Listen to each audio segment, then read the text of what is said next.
Tá aí, ó. A gente tem... deu, né?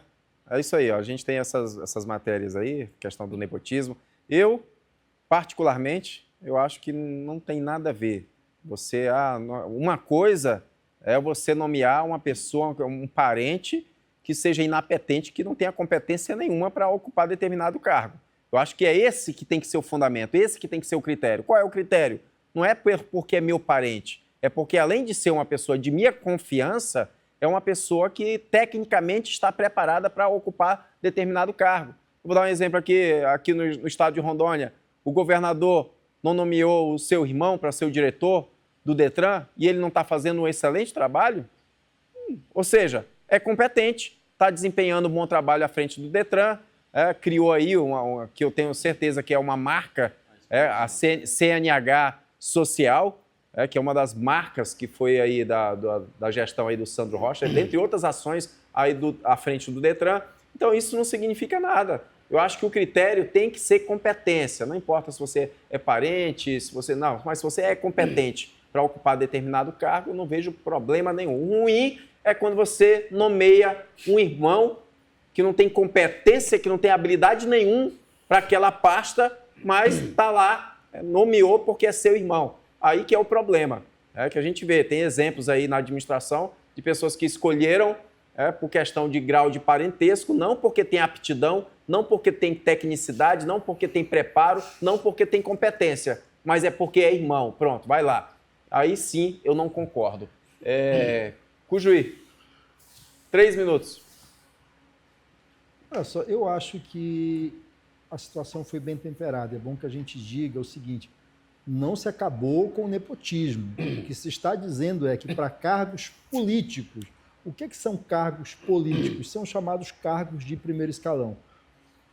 O governador nomear os secretários, pode ser irmão, pode ser mãe, pode ser esposa, enfim. Primeiro escalão, cargo político. Cargos de assessoria, para abaixo disso, não pode. Prefeito, a mesma coisa. Presidente, mesma coisa. Ministros. Assim, foi isso que o STF definiu, porque são cargos políticos, não é cargo de assessoria. Esse caso que o ministro Alexandre de Moraes contou aí do tribunal, eu não sei qual tribunal foi, mas eu dei uma olhada, em 2006, o Tribunal do Paraná, o Tribunal de Justiça do Paraná, teve que demitir 140 assessores, né, porque estavam aí misturados com nepotismo. Não sei se é o caso esse que ele citou, mas especificamente o CNJ, no âmbito do judiciário, ele tem sido muito firme no que diz respeito... O exemplo dele é na época que o Jobim... Que o Jobim era desculpa te interromper, mas tem a ver com o assunto. Na época que o Jobim, e ele não era nem ministro, devia ser juiz assessor da presidência ou coisa parecida. Né? Então, assim, no judiciário, o CNJ ele tem inúmeras resoluções, antigas, já lá do começo do ano 2000, né, que trabalham a vedação ao nepotismo. Ele fez uma limpa, né, mas é sempre, como diz o Alexandre de Moraes, é preciso que se evite o tal do nepotismo cruzado. Inclusive cruzado entre poderes, né, do sujeito ser nomeado assessor do desembargador e o filho do desembargador é nomeado assessor no executivo ou na Assembleia ou na Câmara Federal, enfim.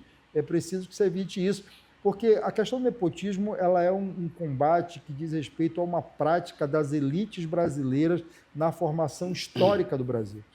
Porque, historicamente, no Brasil, né, aqueles que são a classe dominante, eles sempre utilizaram o Estado, né, a seu favor. Utilizaram o Estado, o bem público, como se fosse um bem pessoal. E isso fica muito claro, né, nesses casos de nepotismo, onde o cargo público é utilizado para trazer benesse para aquele que é o chefe, vamos dizer assim, do poder ou da repartição para nomear algum parente. Ao longo dos últimos anos, isso tem diminuído muito, já foi muito pior na República Brasileira. No caso específico dessa questão julgada pelo STF, em que pese profundo respeito pela posição do Flávio Dino, me parece que o STF tomou uma decisão temperadamente, ou seja, ele temperou todos os entendimentos e tomou uma decisão, a meu ver, correta. Muito bem. Aí, ó, pelo menos alguma coisa a gente convergiu, viu? Sim. Cujuí. Chico? Eu também vou nesse meu viés, o pensamento, a posição de vocês.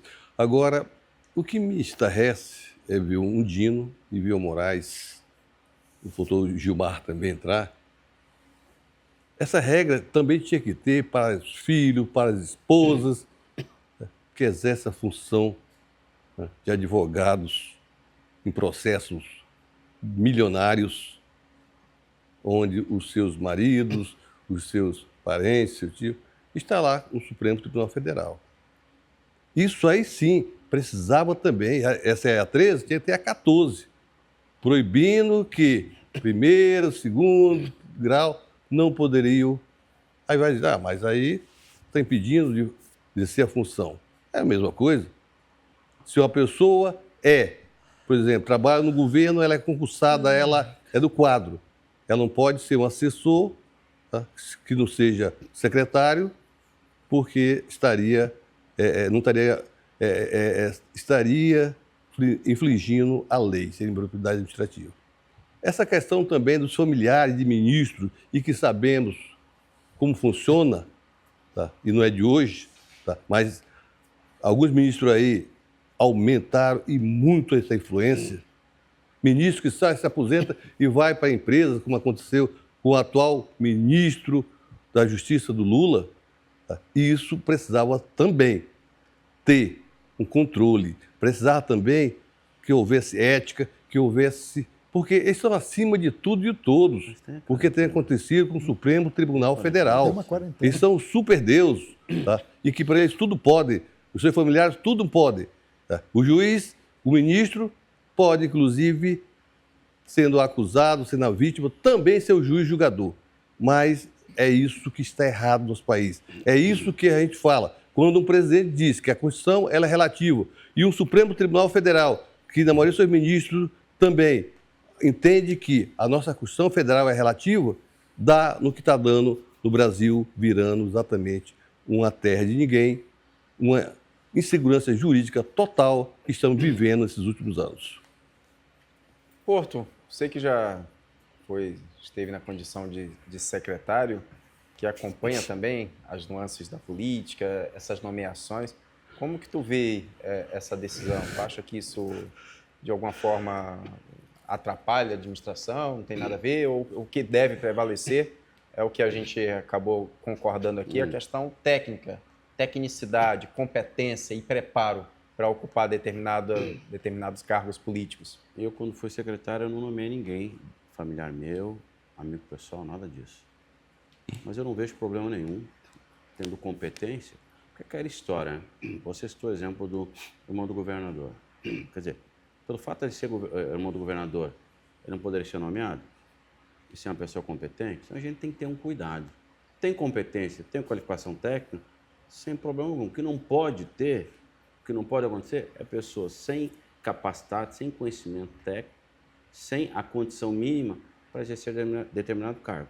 Seja em qual esfera de governo, prefeitura, Estado, União, aí dá problema. Fora isso, não vejo problema nenhum. Acho que os dois ministros foram coerentes, cada um na sua forma de ver, mas está tranquilo agora, acho que deu uma pacificada nessa questão. Vamos ver daqui para frente se vai precisar alguma intervenção ou não. Porque o que a gente tem que entender é o seguinte, se tiver um sujeito lá que fizer um monte de coisa errada, certamente o pessoal vai gritar. Ainda mais hoje em dia que tem rede social. Pesou na bola, em 5 minutos, meia hora, está todo mundo sabendo. E tem que ser assim, porque o dinheiro público tem que ser tratado com seriedade e não com irresponsabilidade. E eu acho que o problema maior aí, Porto, é a questão do nepotismo cruzado, porque não acontece só entre os poderes, acontece também entre os níveis, né, de poder, tipo do estadual para o municipal. Não, e até entre, por exemplo, vamos lá, entre tribunais. O governador nomeia alguém lá do Ministério Público e vice-versa. Então é possível, mas sendo competente, isso é uma prática muito comum, inclusive no parlamento. Né? Não tem problema. Porque, na verdade, quantos deputados estaduais aí não ficam ali, coloca a minha ali, que eu coloco no meu gabinete, fica... O ideal, na verdade, para a administração pública é que você reduza ao máximo os chamados cargos comissionados, daí que os cargos de gestão sejam ocupados por servidores de carreira concursados. né, com estabilidade, né, porque é isso que dá esse profissionalismo à administração pública. Na medida que você tem uma quantidade enorme de cargos comissionados em proporção absurda com relação aos cargos de carreira, aí tem alguma coisa errada. A administração pública precisa ser profissionalizada e valorizada os servidores públicos concursados. Mas é que o juiz, Ricardo... Eu acho que tem que ter os cargos comissionados, mas não nesse volume que tem hoje. Muito grandes aí. Né? Exatamente. Eu acho que o número de cargos comissionados está muito... Mas mesmo assim, se a pessoa é concursada e ela vai assumir um cargo de direção ou de supervisão ou de diretor do departamento, e aquele cargo ele tem um CDS que é exatamente inerente do cargo que a pessoa assume, nesse caso aí não poderia também assumir, né, Ricardo? Porque a pessoa, mesmo sendo concursada, mas se ela for parente do governador, parente do prefeito, ela não estaria assumindo, mesmo sendo concursada. Então, é uma coisa que é meio... Eu tenho uma experiência, assim, hoje, a meu ver, o setor do serviço público mais eficiente no Brasil é a Justiça Eleitoral. Eu trabalhei 20 anos na Justiça Eleitoral. Né, e no Tribunal Regional Eleitoral aqui em Rondônia, a maioria absoluta dos cargos de gestão eram de servidores concursados. E no país afora me parece que é a mesma coisa. Então, assim, e é prova de excelência. Quando você... São muito técnicos também, são né? muito técnicos, exatamente. Mas a administração pública precisa ser técnica, sim, claro. Né? Então, assim, quando você valoriza o servidor Agora, público... eu sou favorável entre um de fora o servidor público. Não, eu acho que a questão aqui é tecnicidade, não é? E reduzir a quantidade que você falou. Porque tem servidor público também que deixa a desejar também. Eu acho que você pode trazer alguém de fora para um cargo de gestão até para oxigenar. Exatamente. Para oxigenar, para melhorar. Porque com o juiz tem pessoas do quadro efetivos que, pelo amor de Deus, você vai assim, é muito aquém daquilo que a gente espera. Então, e tem pessoas que não são...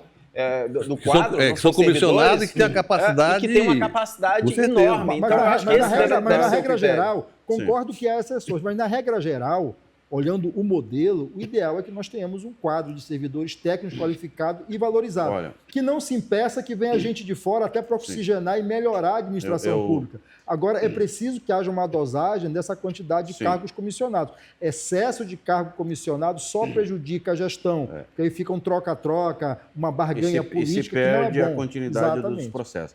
Eu tive uma experiência, curto período de tempo, não chegou um ano, 8 meses e pouco, e posso dizer uma coisa para vocês. Tem muita gente boa, muita gente competente na CEMUSA, tanto na gestão da CEMUSA como nos postos de saúde. Muita gente boa, muito médico bom, muito enfermeiro, muita gente administrativa, muita gente no setor de compra. Olha, gente competentíssima mesmo. E compromissada. Que há uma ideia que servidor público não gosta de trabalhar. Mentira, não. A maioria absoluta dos servidores públicos trabalha com a FIC com salário ruim. É que nem numa empresa. Qual é a diferença entre o setor público e a empresa? Tem os bons profissionais e os maus. Na empresa, se tem alguém que está pisando na bola, você vai lá, conversa, manda embora. No serviço público é mais difícil, tem toda uma processualização para isso de fato acontecer. Agora, não dá para a gente generalizar. Se tem um servidor público que está pisando na bola, você não pode dizer que é todos. Então, você não pode pluralizar. Eu tive esse privilégio, conheci gente muito boa, voltei lá depois que saí, fui muito bem tratado, pessoas competentes que fazem um serviço que contribui muito, sim, para a saúde do município de Porto. Agora eu vou falar uma coisa, Porto. Os profissionais que deveriam ser muito bem remunerados é exatamente os profissionais da saúde, porque o que essas pessoas enfrentam no seu dia a dia, seja médico, enfermeiro, técnico de laboratório, enfim, todos os profissionais da saúde, todo santo dia se deparam com situações muito complexas, muito complicadas, e mesmo assim dão o seu melhor, se empenham, chegam lá... E às vezes não tem estrutura adequada. Não tem estrutura, não tem reconhecimento. Tem que lidar com pessoas também, que não têm... Sabe? Porque assim, por exemplo, as educadoras que cuidam da primeira infância são a coisa mais fundamental que deveriam ser valorizadas. Tipo assim, o meu filho de 4 anos, quando vai para a escola e passa 4 horas lá, e é a coisa mais preciosa que a gente tem, existe alguém que está cuidando dele e ajudando na formação dele. Essas pessoas deviam ser profundamente, amplamente valorizadas e, infelizmente, não são. Eu falo, meus filhos de escola privada, mas professores de escola pública, a mesma coisa. Imagina uma professora com 30 crianças de 7 anos, né, um desgaste, e ela está cuidando das pessoas ali. Eu acho que o servidor público, saúde, educação, de uma maneira geral, o servidor público precisa ser enxergado e ser valorizado. Essa ideia que o servidor público não trabalha é balela. Isso é coisa de quem quer reduzir o Estado, de quem quer reduzir a quantidade de servidor público para encher de terceirizado, para encher de comissionado, para controlar pessoalmente esses cargos que estão à disposição. É isso. Bem, 100% eu não concordo com você não, Cuji, porque, lógico, você vai ser sempre tendencioso puxar o governo federal, sempre é esse, de quanto mais emprego, melhor para poder ter o seu apadrinhamento. A excelência é necessário. Tá? Temos realmente muitos servidores. E eu digo, o Porto, não é de agora. Eu sempre acompanhei o servidor público desde a década de 90. E eu posso dizer que eu conheço grande parte do servidor público do Estado de Rondônia, tanto do Estado quanto da Prefeitura. E, de fato, nos seus quadros, muitas pessoas competentes. Mas também tem pessoas que, se fosse na iniciativa privada, teriam sido demitidas. Infelizmente, o setor público não pode ser feito. Agora, de fato, educação, as professoras são heróis. Principalmente com essa mudança aí que inventaram de 2003 para cá, onde hoje as crianças faltam bater dos professores, que não podem nem olhar com cara feia, porque já está tendo ali a maneira, e já daqui a pouco está recebendo processo. Essas pessoas são heróis. Eu digo isso porque eu ando em muitas escolas, não é agora. Eu sempre fiz isso, visitando, acompanhando, conversando com o professor, conversando com o diretor, para ver a dificuldade que as pessoas têm. Independente de carga, independente de nada. Mas a minha preocupação em ver como funciona a educação de nosso município, nosso estado e nosso país. Porque só com a educação nós poderemos ter um futuro melhor para a nossa nação. Aliás, Chico, tocou num ponto que a gente vê isso reiteradamente nas redes sociais, professores sendo agredidos, né? A gente vê vários vídeos aí sendo agredido por alunos. Por então, pais. Antigamente, o professor era altamente respeitado, era a maior autoridade dentro de uma sala. Hoje em dia, o professor ele não pode elevar o tom de voz que já está sendo ameaçado, vou te pegar lá fora, vou te bater, vou te agredir. Ah, que saudade daquela época que a educação funcionava, que os professores eram respeitados. A minha avó ainda pegou, Chico, a época da palmatória. Eu também. Aprendi aqui, ó. Eu peguei palmatória. Palmatória e aprendi. A minha avó era uma pessoa excepcional, super inteligente. Foi faxineira do Correio e, através do estudo, aquele estudo sério, ela se transformou em chefe. Ela foi chefe das unidades do Correio, se aposentou como chefe. Então, Ricardo, a educação, de fato, ela transforma, e hoje a gente vê aí uma educação fragilizada por conta desse protecionismo. O professor não tenha mais a liberdade que tinha outrora. Coincidiu da gente falar disso aqui agora, porque hoje foi protocolada no Congresso Nacional uma PEC da reforma administrativa. Essa PEC da reforma administrativa foi protocolada hoje no Congresso Nacional, é um ataque aos servidores públicos brasileiros e ao serviço público no Brasil. Estejamos atentos porque ela merece ser combatida por todos nós.